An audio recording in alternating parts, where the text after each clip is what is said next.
आचार्य कुंद कुंद भगवान ने अपने ग्रंथराज समयसार जी में एक गाथा लिखी है।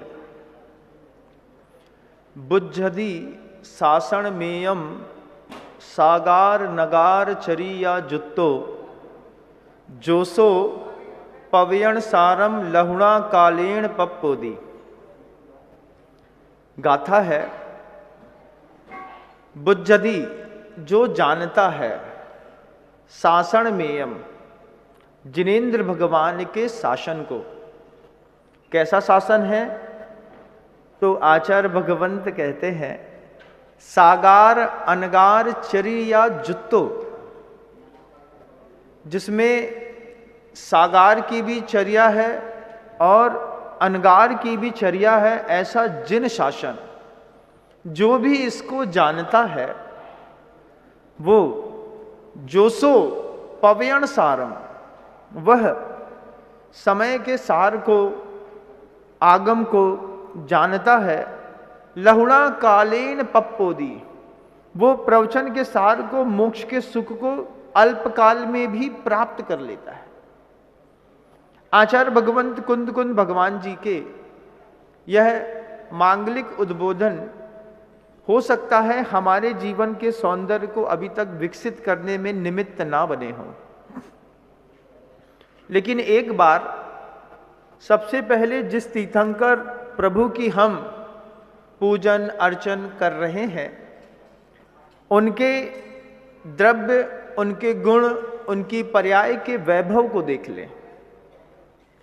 सबसे पहले उनके द्रव्य के वैभव को देख लें। उनका रूप अंतिम सीमा के सबसे चरम पर इस बार है।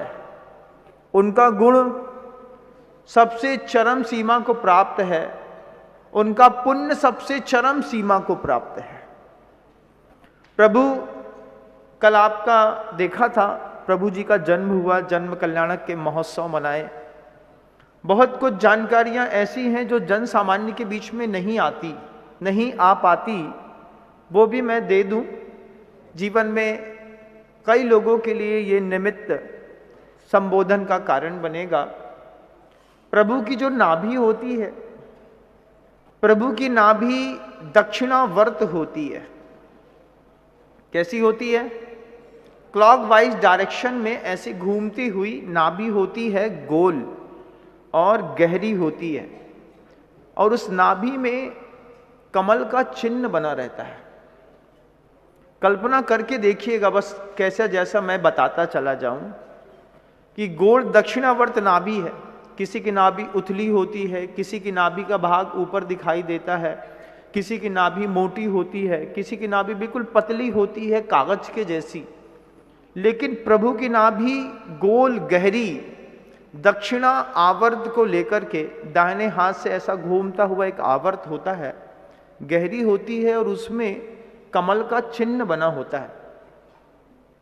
उनके जो ओंठ होते हैं, पका हुआ कुंदरू का फल देखा हो तो कुंदरू का फल जो पका हुआ होता है उसके अंदर लाल लाल दिखाई देता है।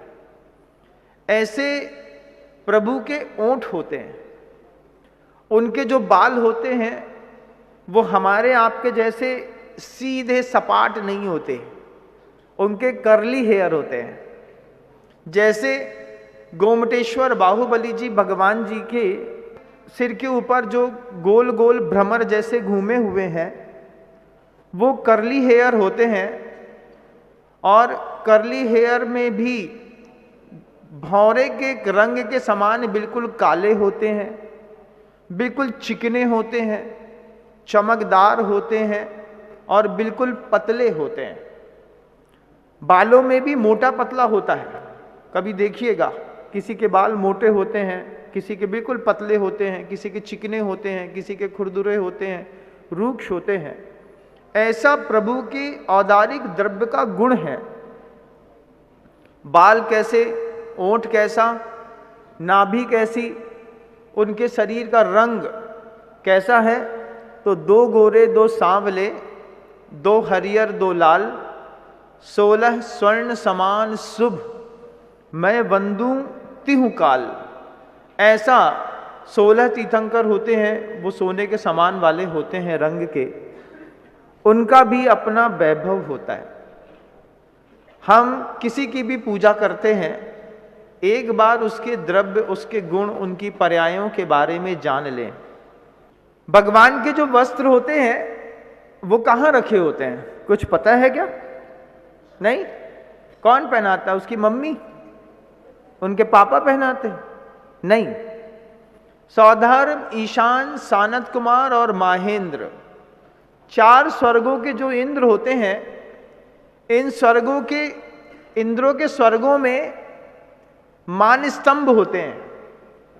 उन मान स्तंभ में कांवड़ जैसे लटकती है ना, ऐसी 1 कोस लंबी रत्न की डंडी होती है, उसमें रत्न की साकलें लटक रही होती हैं, और उन लटकती हुई साकलों में सौधर्म इंद्र, ईशान इंद्र, सानत कुमार और माहेंद्र, उनके भवनों में मान स्तंभ है। मान स्तंभ में 1 कोस चौड़ी लंबी जो है रत्नों की डंडी है, उसमें रत्नों की झालरें लटक रही हैं, उसमें रत्न के करंडक हैं। करंडक का मतलब पिटारा होता है, जो बना है वो भी हीरे का बना हुआ है। उसके अंदर प्रभु के वस्त्र और आभूषण रखे होते हैं, और उसकी हजारों देवियां उन आभूषणों की रक्षा कर रही होती हैं। भरत क्षेत्र के जो तीर्थंकर होते हैं, उनके वस्त्र और आभूषण सौधर्म इंद्र के मान स्तंभ से निकल करके आते हैं। जो ऐरावत क्षेत्र के तीर्थंकर होते हैं, उनके जो आभूषण और वस्त्र हैं वो ईशान इंद्र के स्वर्ग से आते हैं। पूर्व विदेह क्षेत्र के जो तीर्थंकर होते हैं, उनके वस्त्र और आभूषण जो होते हैं सौधर्म ईशान के बाद सानत कुमार इंद्र के घर से और माहेंद्र इंद्र के घर से, जो उनका सौधर्म इंद्र का जो मान स्तंभ होता है, पश्चिम विदेह क्षेत्र के जो तीर्थंकर होते हैं, वहां पर उनके वस्त्र और आभूषण जाकर के पहुंचते हैं। उनमें कभी मलिनता नहीं आती। अपन जो द्रव्य चढ़ाते हैं और देव जो द्रव्य चढ़ाते हैं, उन द्रव्यों में भी जमीन आसमान का अंतर होता है। हम रामटेक में थे, जिस कमरे के बाहर बैठते थे, उस कमरे के बाहर हर श्रृंगार के फूल का एक पेड़ लगा था। हर श्रृंगार के फूल का पेड़ लगा था। माली आता था, फूल खूब खिल रहे थे, पेड़ को मजबूती से पकड़ता और ऐसे पूरा हिला देता। हिलने से जितने फूल होते वो झड़ करके जमीन में गिर जाते। फिर उन फूलों को समेटता, समेटने के बाद सूपा में रखता, सूपा में रखने के बाद उसको सुखाता, फिर फटकारता, फिर उसमें से पीछे की बोनी अलग करता, जिसको आप हर श्रृंगार का फूल चढ़ाते हैं। सोचिए, जिस फूल से आप प्रभु का चंदन का चर्चन करते हैं, वो फूल कैसे निकल के आता है। और देवताओं के जो फूल होते हैं, पुष्प होते हैं, उनकी खासियत होती है कि वे जमीन में स्पर्श हुए बिना हाथ में झेल लिए जाते हैं। जैसे पुष्पम निर्वपामती स्वाहा बोला, पुष्प चढ़ा रहे हैं, तो जैसे आपके यहाँ बेबी ब्रांड केसर भी क्यों ना हो, आप लगाते होंगे, उसको भी चुन करके निकाल के रखने वाली व्यवस्था अलग है, और गिरी हुई केसर चढ़ाने की व्यवस्था अलग है। तो भगवान को जो जल चढ़ता है, भगवान को जो चंदन चढ़ता है, वो धरती का स्पर्श नहीं करता। ऊपर से धारा गिरती है, उस गिरती हुई धारा का जल इंद्र एकत्रित करके लाता है, किससे प्रभु जी का अभिषेक होना है। इस धारा का जल जमीन में नहीं छुपा होना चाहिए। महाराज, आज तो मिल नहीं सकता, आज भी मिल सकता है। जब ऊपर से बारिश होती है ना, आकाश से, उस बारिश के पानी को बड़े बड़े साफ सुथरे पात्रों में इकट्ठा करके प्रभु के लिए विशेष रूप से अलग से जल रख लिया जाता है। इन जलों का सिर्फ भगवान जी के अभिषेक में प्रयोग होगा। इस जल में धरती का स्पर्श तक नहीं हुआ। हम करते हैं कुएं के पानी का अभिषेक छान करके, बोरिंग वाले जो अभिषेक करते हैं, महापापियों की श्रेणी में आते हैं, ध्यान रखियो। आपके यहाँ अगर चलता हो तो सुधार लेना। सबसे अच्छी बात क्या रहती है कि घर के अंदर या फिर मंदिर जी के अंदर बरसते हुए पानी को एकत्रित करके रख लिया जाता है, व्यवस्थित तरीके से छान करके पैक करके प्रतिदिन छान लिया जाता है, प्राशुक कर लिया जाता है और उसी से प्रभु जी का अभिषेक किया जाता है। चंदन उसी से चर्चित किया जाता है, घिसा जाता है। चंदन की जो बौड़ियाँ होती हैं, फूल होते हैं, कभी कोशिश करके देखिएगा एक बार उत्तम द्रव्य से पूजा करने की, कि वो नीचे जमीन के स्पर्श किए हुए बिना किसी फूल से पूजा करके दिखाओ। जितने भी फूल होते हैं जो 20 पंथियों में चढ़ाते हैं वो तो फूल चुन भी लेते होंगे, लेकिन 13 पंथियों के जो फूल होते हैं हर श्रृंगार वगैरह के, इनके फूलों में तो कैसा आता है इसका तो भगवान मालिक है।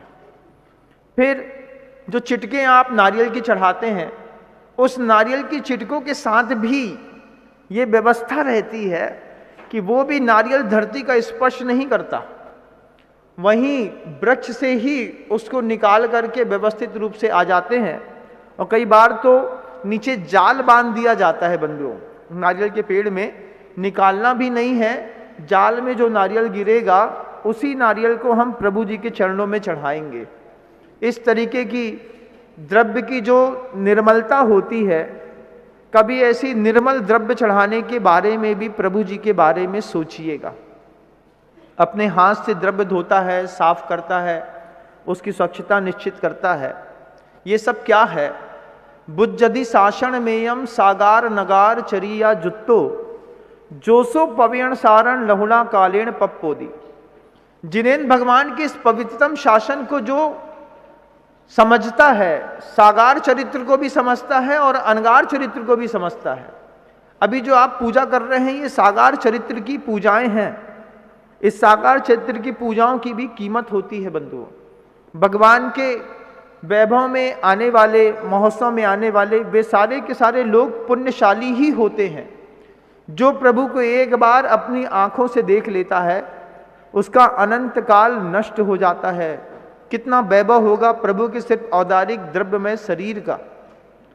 उनके गुण अनंत शक्ति संपन्न है, उनको किसी बात की कमी नहीं है। सौधर्मिंद्र स्वयं चाकरी कर रहा है, सामने खड़ा रहता है सौधर्मिंद्र, भगवान को जो चाहिए वो उसको देने के लिए मैं तैयार हूं। पंचम काल में किसी को दुख होता है तो वैराग्य होता है, प्रभु सुख से अपना मुख मोड़ करके वैराग्य को प्राप्त करते हैं। लेकिन तीर्थंकर की अगर द्रव्य गुण और पर्याय के बारे में भी पता होता फिर मनाने का और आनंद आता और कुछ अच्छा सोचने समझने को मिलता।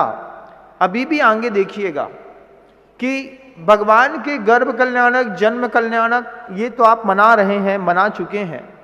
2.5 दिन होते हैं, गुरुवर जी हमेशा कहते थे गृहस्थों के, लेकिन वे गृहस्थों के 2.5 दिन भी व्यर्थ नहीं होते। संतान पैदा करना, उसका लालन पालन करना, उसको बड़ा करना, फिर उसके योग राज्य शासन देना, उसके योग विवाह करना। इंद्र की सम्मति से विवाह होता है तीर्थंकर परमेष्टि का। पहले इंद्र, सौधर्मिंद्र अवधि ज्ञान से सब देख करके जान लेता है कौन सी कन्या किस इंद्र के तीर्थंकर के लिए सबसे सर्वश्रेष्ठ रहेगी। इंद्र सम्मति देता है, हाँ इनसे विवाह कर दीजिए, तीर्थंकर परमेष्टि हैं। ऐसे बड़ों की सम्मति पूर्वक विवाह किया जाता है। एक बार देखिए कि जिसके लिए जो जहां वहां पर उनके जो कल्याणकों में विवाह उत्सव में भी जाते हैं, वे भी संसार में ज्यादा देर तक नहीं टिकते। प्रभु को अपने गर्भ काल से लेकर के मोक्ष पर्यंत कभी किसी प्रकार का रोग नहीं होता। उनको कभी वात, पित्त और कफ से उत्पन्न होने वाले शारीरिक रोगों में एक भी रोग प्रभु जी को कभी नहीं होता। उनकी प्रकृति ऐसी रहती है। आपकी 100 पाप प्रकृतियां प्रत्येक समय काम करती हैं। तत्वार सूत्र में सूत्र पढ़ा होगा, गति, जाति, शरीर, आंगोपांग, निर्माण, बंधन, संघात, संस्थान, सैनन, स्पर्श, रस, गंध, वर्णानुपूर्व्या, गुरु लघुप घात उपघात तपोद्योत उच्छ्वास विहायो गतयः प्रत्येक शरीर त्रस सुभग सुश्वर शुभ सूक्ष्म पर्याप्ति स्थिरा देयश कीर्ति क्षेत्राणी तीर्थ कुरत्वंच। ये सब पढ़ा होगा आप लोगों ने। उनकी गति उच्च है, जाति उच्च है। आपकी जाति आपकी गति आपको देखनी है। उनके सुभग नाम कर्म का उदय है। आपको अपने चेहरे को तैयार करने के लिए आधा एक घंटा मेहनत करनी पड़ती है। वे सद्य जात सर्वांग सुंदर वृषभ नाराज सहनन को लेकर के आए हुए हैं। जब पहली बार सची प्रभु का अभिषेक करती है तो प्रभु के गाल पर उसको पानी का एक दाग दिखाई देता है। वो सची बार बार पोंछती है, फिर बाद में पता चलता है कि प्रभु के चेहरे पर दाग नहीं है।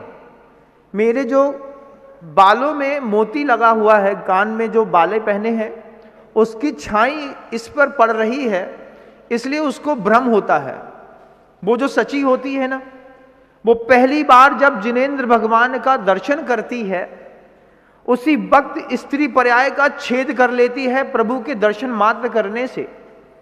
एक सौधर्मिंद्र के काल में 40 नील सचियां मोक्ष चली जाती हैं प्रभु के सिर्फ दर्शन करके। प्रभु के दर्शन की कीमत उस सची से पूछिएगा। हमारी तो इच्छा तक नहीं होती होगी मंदिर जाकर के दर्शन करने की। कितनी महिलाएं ऐसी हैं जिनको जिनेंद्र भगवान के दर्शन से कोई आकर्षण नहीं है, लेकिन वहां देखिएगा कि कितनी विशुद्ध स्थान उस सची इंद्राणी का बनता है कि वे सची इंद्राणी पहली बार दर्शन करने पर स्त्री पर्याय का छेद कर देती है। कितनी बड़ी बात है कि नहीं है ना। हाँ, आप देखिए, वे माता पिता जो होते हैं वे जन्म के साथ ही संयम ग्रहण कर लेते हैं। पंच कल्याणकों में भी जो माता पिता एक बार बन जाता है, वे माता पिता का भी चारित्र होता है। वे रात्रि भोजन नहीं करते, कभी बाजार का नहीं खाते, कभी भी शादी विवाह का सामूहिक भोजन नहीं करते। पूजन प्रतिदिन माता पिता को नियम से करनी पड़ती है। आजीवन उनका ब्रह्मचर्य व्रत का नियम होता है। कोई भी माता पिता कभी भी एक बार पंच कल्याणकों में भी कोई माता पिता बन गया, उसके बाद कभी वो अब्रह्म का सेवन नहीं करता। मोबाइल में भी गलत पिक्चर अगर माता पिता देखते हैं तो उनको कर्म का बंध होता है। ऐसे ऐप उनके मोबाइल में भी नहीं मिलेंगे, तब जाकर के माता पिता की पात्रता निश्चित होती है। प्रतिदिन देव शास्त्र गुरु की पूजन करना ही होती है माता पिता को। उसके साथ ही साथ अतिथि संविभाग के व्रत होते हैं। घर के अंदर नियम ले लेते हैं अष्टमी चतुर्दशी का शुद्ध भोजन करने का। कितना शुद्ध, इतना शुद्ध भोजन जिसमें साधु भी आए तो उनको हम दे सकें। कई माता पिता तो गुरुजी के समय पर जब माता पिता बनते थे, पीछे आवाज थोड़ा सा तेज कर रहे हैं, संयम तो रखना पड़ेगा। दुनिया में कोई भी माता पिता बना है किसी भी साधु के पंच कल्याणक में, उसकी ये भूमिकाएं प्राथमिक दशा में होती हैं कि माता पिता पूर्णतः निर्व्यसनी होते हैं। 12 प्रकार के व्रतों को पालने में वे प्रवीण होते हैं। परिग्रह के परिमाण को स्वीकार करके संयम की आराधना का उनका भाव रहता है, तब जाकर के वे मोक्ष पुरुषार्थ कर पाते हैं। ये सागार का चरित्र है। बुज्जदी शासन मेयम सागार नगार चरिया जुत्तो। कोई सौधर्मिंद्र, ईशान इंद्र, सानत कुमार जो कुबेर होते हैं, ये सानत कुमार सौधर्मिंद्र भी जो लौकिक में माता पिता इत्यादि या भगवान के इस इंद्र प्रतिष्ठा में आते हैं, इनका मतलब ये नहीं कि ये असंयमी होते हैं। सौधर्मिंद्र बनने के बाद चोरी के काम नहीं करते। सौधर्मिंद्र बनने के बाद 2 नंबर के धंधों में कभी नाम पकड़ जाए, किसी भी प्रकार में मान लीजिए कोर्ट केस हो जाए या फिर थाने में तुम्हारी फोटो छप जाए, तो तुमने सौधर्मिंद्र की प्रतिष्ठा बर्बाद कर दी। सौधर्मिंद्र निर्व्यसनी होता है, इस बात को ध्यान रखिएगा। ऊपर भी जो सौधर्मिंद्र होता है वह कभी शराब, मदिरा पान, गांजा, भांग, बीड़ी, सिगरेट नहीं पीता, तंबाकू, गुटखे नहीं खाता। जहां का सौधर्मेंद्र भी अगर शराब पाया पकड़ते जाए, गुटखा खाते में पकड़ जाए, कभी पता चला कि मुंह में दबा है और चल रही है गाड़ियां, ध्यान रखिएगा, आपने पद का बहुमान नहीं समझा। ये सागार का चरित्र होता है बंधुओं। एक बुज्जति शासन मेयम सागार नगार चरिया जुत्तो जोसो पवेण सारम लहुणा कालेन पप्पोदी, आचार्य कुंद भगवान की घोषणा है। हम ये सोचते हैं कि बस पैसा देकर के अगर हम इंद्र प्रतिष्ठित हो गए हैं तो अभी आप सिर्फ रिहर्सल भी ढंग से नहीं कर पा रहे हैं। रिहर्सल भी अगर ढंग से करते हैं तब जाकर के रियल में करने का, वहां पर विदेश क्षेत्रों में, पश्चिम विदेह में, पूर्व विदेह में, भोग भूमियों में जाकर के फिर कुछ अच्छा, भोग भूमि में नहीं विदेह भूमियों में जाकर के कुछ अच्छा मिलेगा। नहीं तो दोनों हाथ से गए, पैसे से भी गए, धर्म से भी गए। तो जितने भी इंद्र बने हैं, इन इंद्रों की भी अपनी मर्यादाएं हैं। राजा सोम, राजा श्रेयांश बनने वाले तद्भव मोक्षगामी होते हैं, इस बात को ध्यान रखिएगा। उसी भाव से राजा श्रेयांश और सोम मोक्ष चले जाते हैं। जो मोक्ष जाने की तैयारी करता है वो पान गुटखा खाता हुआ अगर रास्ते में पकड़ लिया गया, कंटेम्प्ट ऑफ द कोर्ट लगेगा उसके ऊपर। भैया तुम कैसे राजा सोम बने थे? सोम बने थे सोमरस पीने के लिए नहीं, क्या सोमवार से लेकर के रविवार तक भगवान का पूजन करने के लिए, भक्ति करने के लिए। ये सारे अनुष्ठान होते हैं। जो सागार चरित्र होता है, उस सागार चरित्र में भी कई प्रकार के अनुष्ठान आचार्यों ने बताए हैं। कुछ भक्ति संबंधी अनुष्ठान होते हैं। जिनेंद्र भगवान का मंदिर गंदा नहीं होना चाहिए, यह भी एक भक्ति होती है। मान लीजिए जिनेंद्र भगवान के मंदिर के अंदर के कुछ भी धर्म ध्यान के उपकरण होते हैं, वे उपकरण कभी भी कटे फटे नहीं होते। कोई चटाई देखी मंदिर के अंदर गंदी पड़ी है, टूटी पड़ी है, मंदिर के अध्यक्ष मंत्री को चिल्लाना नहीं पड़ता, जो देखता है वो ही उठा करके बाहर कर देता है। हम एक नई चटाई ला करके रख देंगे। ये सब सातिशय पुण्य का बंद करने वाले लोग होते हैं। ये दो प्रकार के दान होते हैं, करुणा दान और सत्पात्र दान। इन दोनों दानों में भी अपनी भूमिका कैसी, सामान्य से नहीं, विधि पूर्वक, द्रव्य की उच्चता, विधि की उच्चता, विधि द्रव्य दात्री पात्र विशेषात तद विशेषः सूत्र है एक तत्वार सूत्र में, अनुग्रहार्थम स्वस्याति सर्गो दानम। अनुग्रह करने के लिए किसके ऊपर? अपने ऊपर भी और पर के ऊपर भी। अपने ऊपर अनुग्रह कैसा? इतने पाप किए थे, इतनी संपत्ति है, मर करके नरक चला जाऊंगा, सम्यक दृष्टि कांपता है, क्या करूं? तो पर के ऊपर इस संपत्ति से अनुग्रह करता हूं, जिनालय जिनबिंब का निर्माण कर देता हूं, आगे आने वाली पीढ़ियां इसका उपयोग करेंगी तो मेरा धन जो है वो सार्थक हो जाएगा। इसको कहते हैं स्व और पर दोनों के ऊपर अनुग्रह करने के लिए जो अपना न्यायोपार्जित धन छोड़ा जाता है उसको दान कहते हैं। सत्पात्र के हाथ में ग्रास दे दिया, भोजन दे दिया, उसके लिए आवास दे दिया, उनकी अनुकूलता बना दी, ये सारे सत्पात्र दान की श्रेणी में आ गए।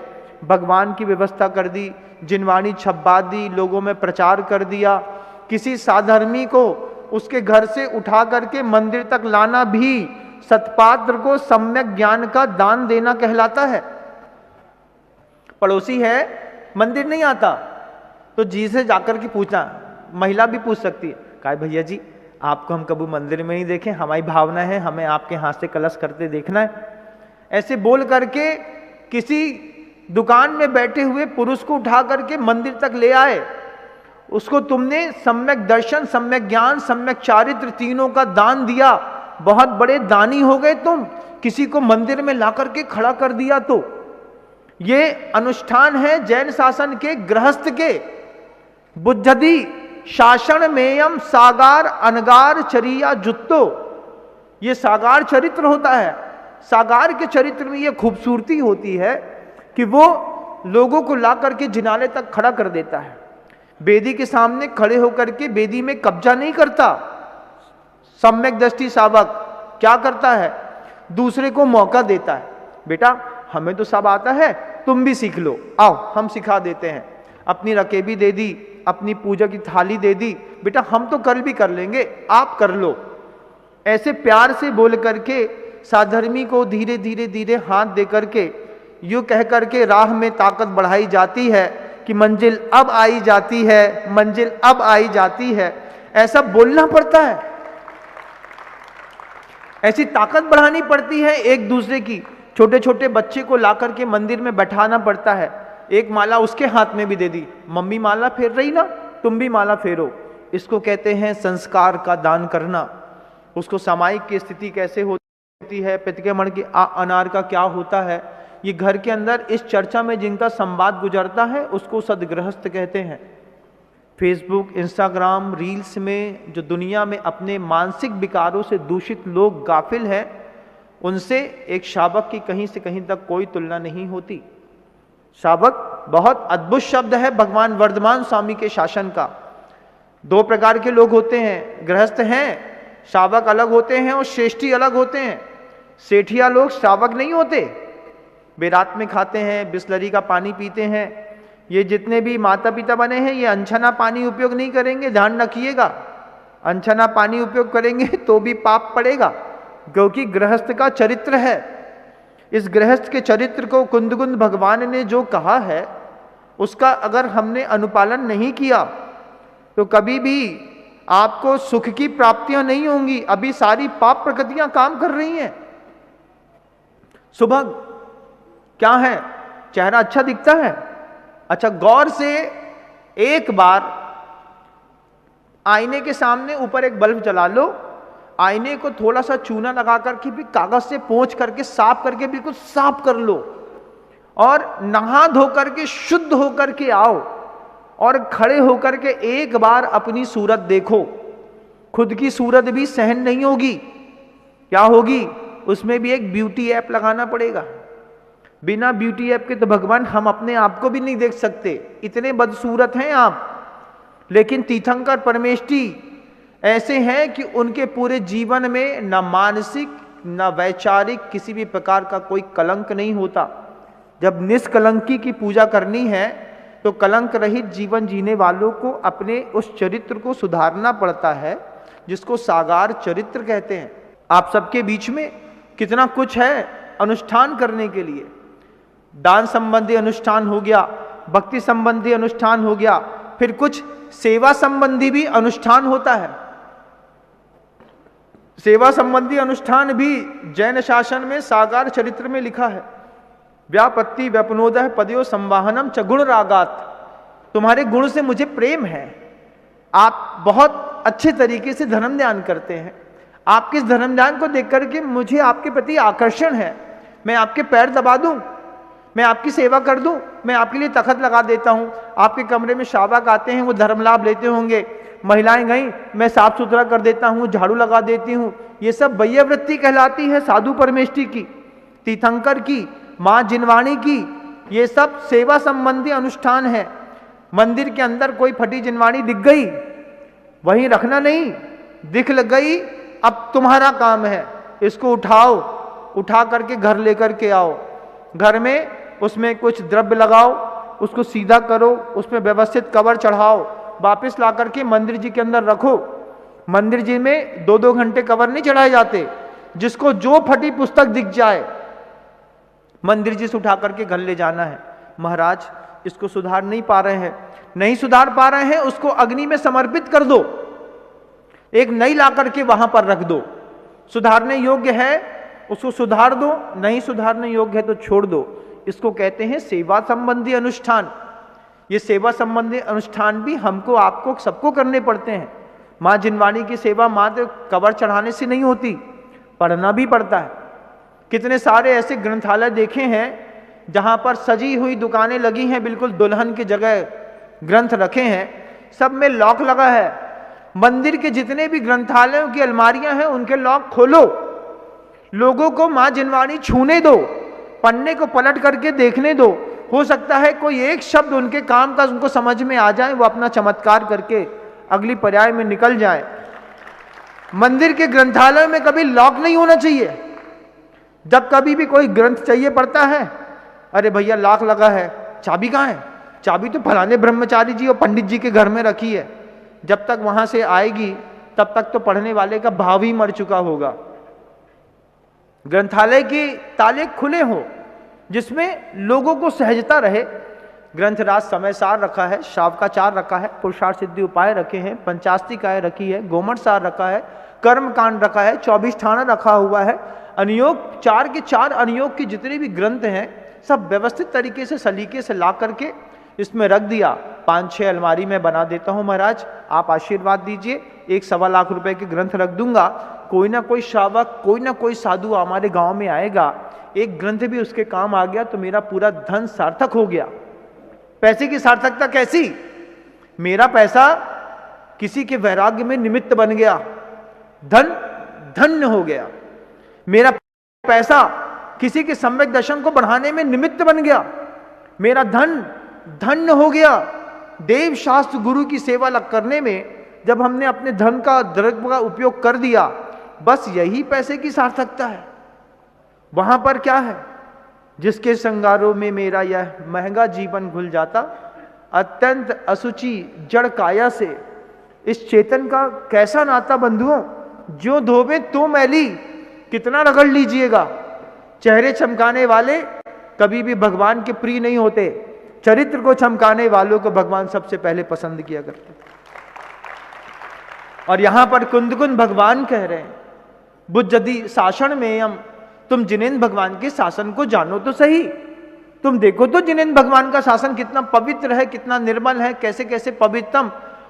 मां जिनवाणी कभी भी आपके अपने मुख से ये नहीं कहेगी मुझे उठा के पढ़ो, वो आपको प्रतिकार नहीं करेगी, रोकेगी नहीं, सुधारने का एक रास्ता दिखाएगी। दीप स्तंभ हैं अलमारियों में रखे हुए वे ग्रंथ, हमने कभी उठा के पढ़े नहीं, तत्वार्थ सूत्र याद कभी किया नहीं। ये हमारे जीवन की सबसे बड़ी गलती थी कि जिंदगी के 50-60 साल निकाल दिए, उसके बाद भी हम कभी मां भगवती को समझ नहीं पाए। वैयावृत्ति संबंधी अनुष्ठान होते हैं, ये वैयावृत्ति संबंधी अनुष्ठान में साधु की अनुकूलता बनाई जाती है, उनके उपाश्रय बनाए जाते हैं, ठंडी गर्मी के हिसाब से संतशालाएं बनाई जाती हैं, उनको औषधि दी जाती है, उनकी सेवा पुत्रवत की जाती है। मैं अपने बच्चे को तो मुनि नहीं बना पाई, लेकिन जिस माँ ने इनको मुनि बनाया होगा उस माँ का भी तो इससे राग होगा। अब यहां पर ये मेरे गांव में है तो चलो इनको माँ जैसा प्रेम दे देती हूं, ऐसा सोच करके साधु संतों की भी पुत्रवत जब सेवा शुश्रूषा होती है, तब साधु संतों को भी लगता है कि श्रावक अपने चरित्र को समझने में कितना उज्जवल है। ये सौंदर्य है गृहस्थी का, साधु का सौंदर्य तो और ऊंचा होता है। उनके लिए तो कितने स्पष्ट शब्दों में कहा, दीक्षा हो गई। दीक्षा होने के दूसरे दिन जब मैं तिलवारा घाट से आहारचर्या के लिए निकल रहा था, बड़ा संकोच हो रहा था कि दिगंबर शरीर नग्न है, कैसे जाए उन लोग के बीच में, उठ के चलने में शर्म आ रही थी। तो जा करके गुरुजी से पूछा, गुरुजी बोला आचार्य जी शर्म आती है, अच्छा नहीं लग रहा है। आचार्य जी बोलते हैं शर्म कैसी करना? हमने कहा अब वो घर के जितने परिवार के लोग हैं सब लोग देखेंगे, मोहल्ले वाले देखेंगे, गांव वाले देखेंगे, कोई क्या सोचेगा, कैसे निकले वहां पे। तब गुरुजी ने कहा हम लोगों से, सिर्फ 3 शब्द हमेशा याद रखना किसी भी स्त्री को देखते वक्त, माँ, बहन और पुत्री। इसके अलावा एक शब्द कभी जीवन से मुंह से भी नहीं बोलोगे तो ये हमेशा ब्रह्मचर्य तुम्हारा सदता रहेगा। किसी भी स्त्री को देखो, ये मेरी माँ के समान है, ये मेरी बहन के समान है, ये मेरी बेटी के समान है। चौथी दृष्टि नहीं बनाओ, चौथी दृष्टि बनाओगे तो परेशान हो जाओगे। सिर्फ 3 दृष्टियां बनाओ, जीवन बिल्कुल सहजता में जाएगा। अब किसी भी स्त्री को देखना, उसमें उम्र के हिसाब से जोड़ घटाना कर लेना, ये मेरी माँ के समान है, ये मेरी बहन के समान है, ये मेरी पुत्री के समान है। आज 45 साल की उम्र है, 20 साल की किसी कन्या को देखता हूं तो लगता है ये बात हमारी बच्ची होती तो इतनी बड़ी बच्ची होती, ये भी हमारी बच्ची के ही समान है। उद्बोधन भी वैसे ही देता हूं कि जैसे अपने बच्चे को समझाया जाता है, पिता को भी समझाना पड़ता है, बच्चों को भी और बराबर वालों को भी साधर्मी समझ करके। ये जैन शासन का अनुष्ठान के वैभव होते हैं, जिसमें सेवा संबंधी अनुष्ठान होता है, कुछ त्याग संबंधी अनुष्ठान होते हैं। सिर्फ एक ही चीज से, भक्ति करने से, नाचने से मोक्ष नहीं मिलता। त्याग संबंधी अनुष्ठान भी जैन शासन में किए जाते हैं। भी त्याग संबंधी अनुष्ठान में महाराज मैंने नियम ले लिया है, अब अष्टमी चतुर्दशी को ब्रह्मचर्य व्रत का पालन करूंगा, निर्दोष पालन करने का पूरा प्रयास करूंगा, कुछ गलती हो जाएगी तो आप मुझे प्रायश्चित दे दीजिएगा। ऐसा कर करके वो त्याग संबंधी अनुष्ठानों में अपनी प्रवृत्ति को प्रवीण करता है, भक्ति बढ़ाता है। मेरा अब बहुत दिन हो गए ना, मैं आलू प्याज लहसुन का त्याग कर देता हूं। मुझे याद है जिस दिन मैंने फुल पैंट पहना था, पहले तो हाफ पैंट मिलते थे, चड्डी पहना दो हाफ पैंट पहना दो, कई बार चड्डी हाफ पैंट से बाहर दिखाई देती थी, बाहर बड़ी रहती थी, बच्चे थे स्कूल जाते थे, शर्म आती थी हाफ पैंट। अब जैसे शर्म आने लगी, सोचिए जब तक शर्म नहीं आती ना तब तक बच्चे को हाफ पैंट पहनाओ, फुल पैंट पहनाओ, जीरो पैंट पहनाओ, मतलब दिगंबर घुमाओ, बच्चे को कुछ नहीं लगता। लेकिन एक समय होता है ना, उस समय के बाद हाफ पैंट पहनने में शर्म आने लगी। मुझे आज भी याद है जिस दिन हाफ पैंट पहनने में मुझे शर्म आई और हमने अपनी माँ से कहा कि हमें फुल पैंट पहनना है, हम हाफ पैंट पहन के नहीं जाएंगे, हमको शर्म आती है। उस दिन से माँ ने आलू प्याज का त्याग कर दिया, आज के बाद नहीं खाएंगे, बच्चे को शर्म आने लगी है, बच्चा समझना शुरू कर दिया। ये एक संयम की परिभाषा होती है। हमने माँ से कहा क्यों नहीं खाते, नहीं बेटा अब तुम बड़े हो गए, मतलब भोग भोगना। मैं क्या उम्र रही होगी मेरी बताओ, माँ की उम्र रही होगी 24 साल, 26 साल, 26 के साथ 6, 7, 8 साल का होने के बाद तो 26 साल में 8 साल और जोड़ दो, 34 साल। उस उम्र में उसने संकल्प कर लिया, बच्चे को शर्म आती है, फुल पैंट पहनने लगा है, समझदार हो गया है, आलू प्याज घर के अंदर बिल्कुल भी नहीं बनेगा। घर में 1-2 लोग खाते थे, उनसे बोले भैया आप जानो, लेकिन मेरा बच्चा है, मैं नहीं खाऊंगी, मुझे अपने बच्चे को संस्कार देना है।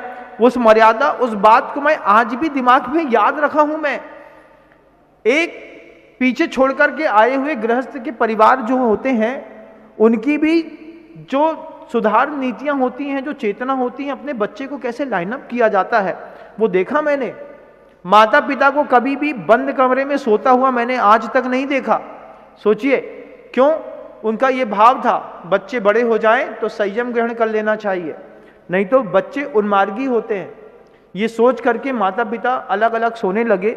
इस तरीके से माता पिता की कृपा से पुत्रों में भी ब्रह्मचर्य के गुण आते हैं, फिर उसको संवार देते हैं गुरुदेव। जब उनके जीवन में, उनके हाथ में लगे तो दलदल में फंसी जिंदगी दलदल से निकाल करके स्वर्ग में बैठा दी गुरुजी ने, उनकी कृपा थी। ये वैभव है, त्याग का वैभव गृहस्थ का चारित्र है। तप का वैभव भी गृहस्थ का चारित्र होता है। एक आसन करना, उपवास करना, 64 रिद्धि के व्रत करना, आषाढ़ 36 के व्रत ले लेना, पंचमेरु की पूजाओं के व्रत ले लेना, परिषण पर्व कर लेना, 16 कारण की भावनाओं के 10 लक्षण, ये सिर्फ साधु करते हैं ऐसा नहीं, सामान्य गृहस्थ करता है। यह अनुष्ठान है तुम्हारे जीवन को संवारने वाला। जिंदगी इसके लिए, पैसे इसके लिए कमाने हैं कि हम अपने गुरु, अपने शास्त्र, अपने देव को संतुष्ट रख सकें। सिर्फ अपना मकान बनाने से तुम्हारी संपत्ति को देखने कोई नहीं आएगा। किसी भी कुल में, कहीं पर भी, किसी भी समाज का वैभव उसके आयतनों से देखा जाता है कि समाज के वैभव में मंदिर कितना जानदार है। अगर इतना जानदार मंदिर है, हर चीज सोने चांदी से लबरेज है, भरी हुई है, अच्छी बेदियां हैं, चमचमाती बेदियां हैं, अच्छी पांडुक शिलाएं हैं, अच्छा वैभव दिख रहा है, तो अपने आप समझता है मंदिर में इतना वैभव लगाते हैं, घरों में कितना वैभव होगा। तुम्हारे पैसे को घर के अंदर तुम करोड़पति भी होगे, देखने के लिए कौन आने वाला? कोई नहीं। छोड़ दोगे तो दुनिया तुम्हारे घर के अंदर घुसेगी। ये धन्य है वो महापुरुष, करोड़ों रुपए कमाए थे और देव शास्त्र गुरु के निमित्त से एक बार में छोड़ दिए। अपने लिए भोग की लंका मत बनाना, ध्यान रखना कभी भी। हम लंका बनाने में लगे हैं। महाराज एक इच्छा थी जीवन में, एक बंगला बने न्यारा, बन गया ना बंगला। अब बंगले को सहेजो मत, कितना भी मजबूत घर बनाइएगा, अगर उसके ताले नहीं खुले तो उतनी बड़ी जेल कहलाने लगेगी। जेल में रहने वाला घबराता है। आपके घर के अंदर एक तोता घुस जाए गलती से भी, वो फड़फड़ाता है। मकान तुम्हारे लिए सुंदर है, तोता क्या बोलता है? काएं काएं करके बोलता है, यहां से बाहर निकालने का रास्ता दिखाओ मुझे, मैं करोड़पतियों का घर हो चाहे अरबपतियों का, इस घर के अंदर नहीं रह सकता। जब तोता छोटा सा बाहर निकलने के लिए सोचता है, हम उस घर में घुस कर के लिए अपनी कब्रगाह बनाते हैं। ये जैन शासन नहीं है बंधुओं, जैन शासन तो बहुत अद्भुत है। ये अनुष्ठान जो होते हैं, बुद्धि शासन में हम सागार नगार चरिया जुत्तो, ये प्रभु की वो सागार चरित्र है। इस प्रभु के सागार चरित्र में प्रभु का गर्भ कल्याणक हुआ, प्रभु के सागार चरित्र में प्रभु जी का जन्म कल्याणक हुआ, प्रभु जी को राज्य दिया गया, प्रभु जी के अब विवाह होंगे, प्रभु जी की स्त्रियां आएंगी, प्रभु जी पुरुषार्थ करेंगे, उनके माध्यम से संतान की उत्पत्तियां होंगी। इन सब के पीछे जिनेंद्र भगवान के द्वारा उपदिष्ट चरित्र का, धर्म का पालन किया है, तब जाकर के सदगृहस्थ बने हैं। उनकी शादी करना, उनका जन्म लेना, उनको गर्भ में आना, उनके मित्रों के साथ खेलना सामान्य नहीं है।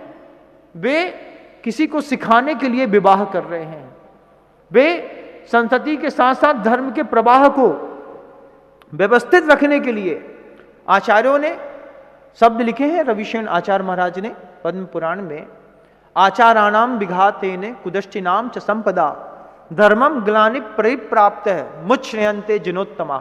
जिनेंद्र भगवान में भी उत्तम जिनेंद्र प्रभु तीर्थंकर परमेष्ठी जब आते हैं इस षष्ठी पर, उस वक्त क्या होता है? आचाराणाम विघातेन, आचार्यों को मतलब आचरण पद्धति में जब विघात होने लगता है, कुदष्टियों की संपत्तियां बढ़ने लगती हैं, धर्म ग्लानि को प्राप्त हो जाता है, तब किसी एक तीर्थंकर की आवश्यकता महसूस होती है जो लोगों का चरित्र सुधारता है। आज हम आप सिर्फ प्रभु की पूजन करके स्वाहा स्वाहा करके अगर सोचते हैं कि बिंब में अक्षय आ जाएगा, अक्षय में बिंब के अक्षय तो मैं ले आऊंगा, मुझे पता है मेरे गुरु ने मुझे मंत्र दिया है, साधना दी है, व्रत दिए हैं, मैं वो काम तो कर दूंगा, लेकिन आपके जीवन में अक्षय लाएंगे ये उद्बोधन अगर आप समझ गए, सुधर गए और संवर गए तो। ध्यान रखिएगा, ये जितने भी अनुष्ठान हैं, ये अनुष्ठान कोई हल्की चीज नहीं है। और भगवान पाषाण की प्रतिमा में सिर झुकाते वक्त कभी ये मत देखिए कि वो भगवान है कि नहीं, हमेशा ये देखिए जो झुकता हुआ सिर है वो भगवान के सामने झुक रहा है कि नहीं। भगवान के सामने सिर ही नहीं झुक रहा है, अंतर मन से वो दृष्टि ही नहीं बनने कि प्रभु आपको नमस्कार है, फिर ऐसा होता नहीं जैसा अभी आप लोग जी रहे हैं और कर रहे हैं। इस सागार चरित्र को भी अगर आपने ढंग से समझ लिया ना, लहुणा कालेण पप्पोदी, बहुत अल्प काल में आपको भी निर्वाण सुख की प्राप्ति होगी। अभी तो पाप प्रकृतियां, 100 पाप प्रकृतियां काम कर रही हैं, 100 की 100 पाप प्रकृतियां। तुम्हारी आवाज कोई सुनना नहीं चाहता, तुम्हारे यश कीर्ति का उदय नहीं है, घर के अंदर 2 कौड़ी की इज्जत नहीं है, तुम काय के धर्मात्मा? प्रभु की तो परिजन और पुरजन, एक व्यक्ति भी आज्ञा नहीं टालता प्रभु की, उनका वैभव है, उनके वे अजात शत्रु होते हैं, प्रभु का कोई शत्रु नहीं होता। पूरे जीवन भर प्रभु जी से कोई विवाद नहीं होते किसी के, तब जाकर के उनकी तीर्थंकर प्रति नामकरण की सत्ता उदय में आई है। और हमारा हमारे बच्चे से नहीं बनता, हमारा हमारे माता पिता से नहीं बनता, पत्नी से नहीं बनता। ये सब चीजें, इन सब चीजों में अपने जीवन को और श्रृंगारित करना है। अभी तो तन को श्रृंगार करने में आपका पूरा उपयोग लगा है बंधुओं। जिस दिन मन को श्रृंगार करने के लिए थोड़ी सी भाषा भी सीख ली ना, सेवा के अनुष्ठान की, त्याग के अनुष्ठान की, तप के अनुष्ठान की, भक्ति के अनुष्ठान की, दान के अनुष्ठान की, पूजा के अनुष्ठान की, कैसी विधि द्रव्य दात्री पात्र विशेषात तद विशेषा। दान तो करते हो, विधि पूर्वक करो, पात्र को दो, संयम के साथ दो, उत्साह के साथ दो। लो ना महाराज, सौभाग्य है। वैसे भी एक सुई भी लेकर के जाने वाले नहीं है।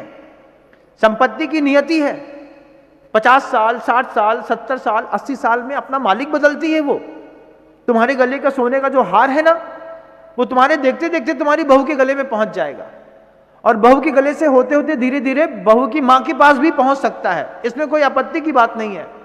संपत्ति मालिक बदलती है। आपको लगता है कि आप अपने पास अपनी संपत्ति लेके जाएंगे, तुम्हारे हाथ की हीरा की अंगूठी और हाथ का जो पेंडल हीरे का पहना है तुम अपने साथ टटिया में बांध कर ले जाओगे? तुम्हें ऐसा लगता है? भ्रम में नहीं रहना।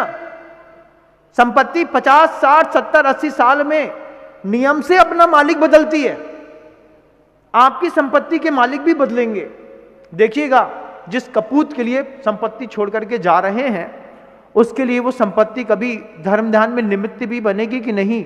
अंतिम समय पर गृहस्थ को इस बात का चिंता होती है कि मेरी संपत्ति, मेरे बच्चे इससे धर्म ध्यान नहीं कर पाएंगे, तो वो दान देता है, छोड़ता है।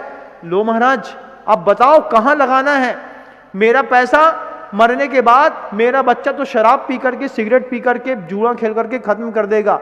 इससे पहले ये 5 एकड़ की जमीन है, 5 करोड़ की है, आपके चरणों में रखी, आपको जहां लगाना है।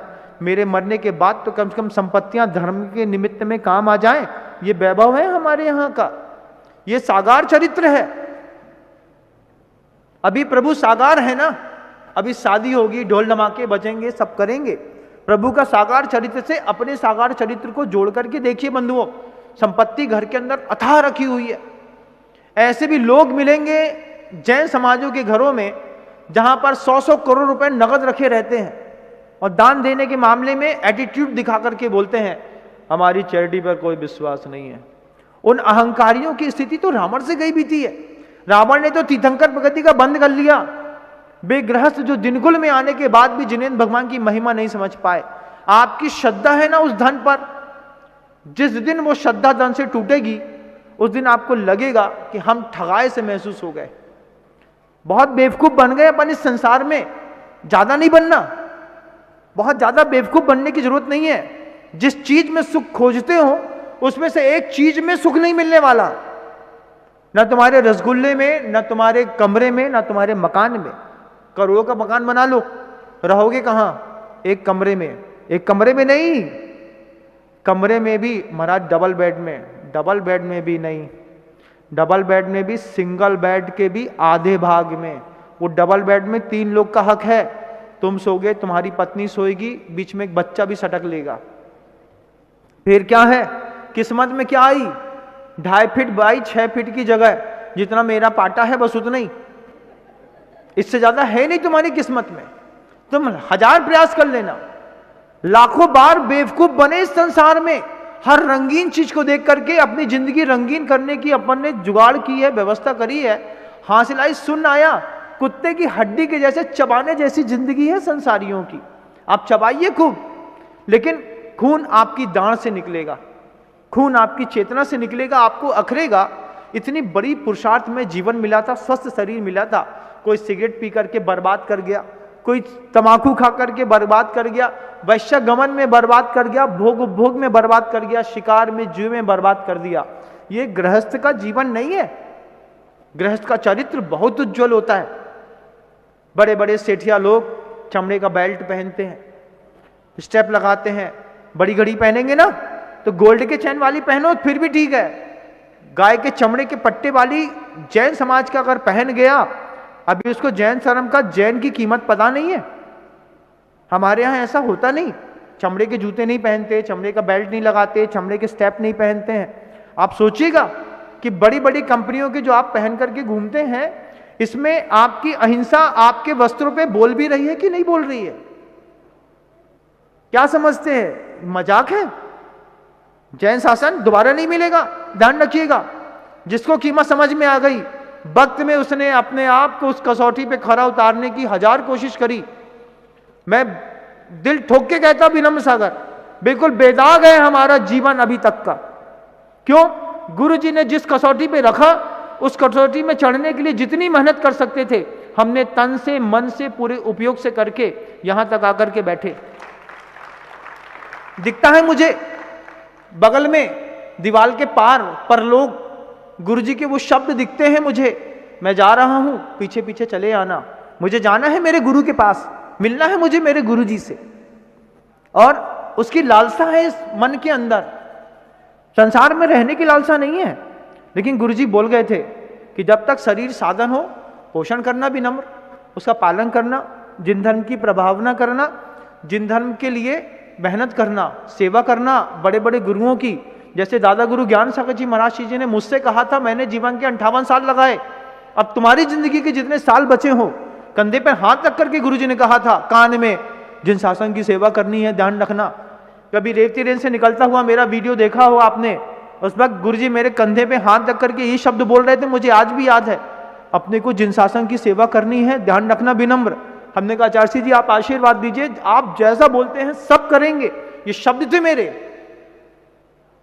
ये जिनकुल, ये जिन शासन, ये जिनेंद्र भगवान का वैभव भोग भोगने के लिए नहीं मिला। ये जिनेंद्र भगवान का वैभव मिला है अपने चरम पर पहुंचने के लिए, उत्कर्ष की पराकाष्ठा पार करने के लिए।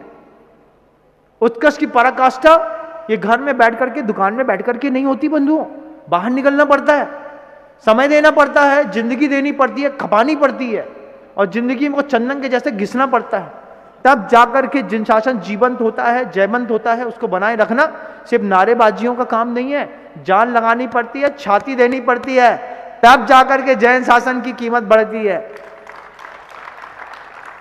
ऐसे घर के अंदर नहीं होता, बाहर निकलना पड़ता। साधु के पीछे पीछे देखा हम लोगों ने, गुरुजी पीछे पीछे बोलते थे, ठंडी लगती थी, कमरे से बाहर निकलने की इच्छा नहीं होती थी, गुरुजी कमरा छोड़ करके विहार कर जाते थे। फिर बाद में लगता था जब गुरुजी विहार कर रहे हैं तो अपन भी कर सकते हैं, वो कर रहे हैं तो अपन भी कर सकते हैं, वो ऐसा कर रहे हैं तो अपन भी कर सकते हैं।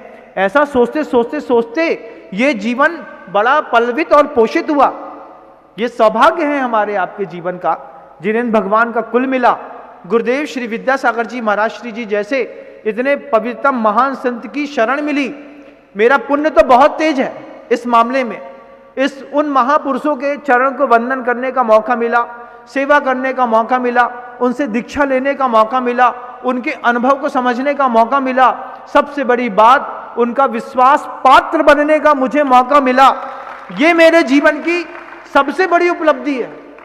गुरुजी ने जब मेरे कंधे पे हाथ धर के कहा था, मुझे याद है आज भी, मैं नेमावर में बैठा था, गुरुजी 1 फुट नीचे पाटे पर बैठे हुए थे। गुरुजी ने मुझसे कहा, नम्र शरीर साथ नहीं देता। हमने कहा आचार्य जी मैं हूं ना, हम लोग हैं ना सब, हमने यही कहा था। बोले मेरा शरीर साथ नहीं देता, दिमाग तो सही चल रहा है, और जैसे जैसे आयु बढ़ती है वैसे वैसे लगता है जिनेंद्र भगवान के इस पवित्रतम शासन को व्यवस्थित करने के लिए अभी और बहुत कुछ करना बाकी है। मैंने कहा गुरुजी आप मुझे बताइए मैं क्या करूं आपकी सेवा जिससे आपको सुख मिलेगा। आचार्य जी बोले मेरा तो कुछ नहीं है, मुझे ज़्यादा वैयावृत्ति की जरूरत पड़ती नहीं, लेकिन जिनेंद्र भगवान का शासन। हमने कहा आप जैसा बोलेंगे वैसा, और एक एक संकेत गुरुजी के कहने पर जैसा गुरुदेव ने कहा वैसा वैसा किया, उसके परिणाम हर जगह अच्छे निकले बंधुओं। गुरु की आज्ञा में चलने वाले शिष्य का कभी कुछ बिगड़ा नहीं, उसको हमेशा मिला है। मैं हमेशा कहता हूं गुरुजी जब तक इस धरती पर थे तब तक तो वे अपने आगम की आंखों से और अपनी आंखों से देखते थे। अब तो हमारे गुरुजी के पास अवधि ज्ञान भी है, हमारे गुरुजी के पास इतनी सारी शक्तियां भी हैं, तो जब मैं यहां पर मेहनत करूंगा तो क्या मेरे गुरुजी मेरा साथ नहीं देंगे? वहां से साथ देंगे। और आपको भी जिन शासन की सेवा करने के लिए साथ देना है, एक दूसरे की मुट्ठी बांधना है। जब मैं आपको अपनी माँ जैसा मानता हूं, जब मैं आपको अपनी बहन जैसा मानता हूं, आप मुझे अपना भाई और अपना पुत्र जैसा क्यों नहीं मानते? आपके अंदर की अंतर्दृष्टि भी मिट गई ना, तब जाकर के समझिएगा जिन शासन बहुत ऊंचा हो गया बंधुओं। ये हमारे जीवन का सौभाग्य है, एक दूसरे के प्रेम को लेकर के हम जी पाए। ये हमारे जीवन का सौभाग्य है, हम एक दूसरे के लिए कुछ अच्छा कर पाए। मैं आपके लिए, आप हमारे लिए, ये सब हमारे जीवन की एक बहुत अच्छे सौंदर्य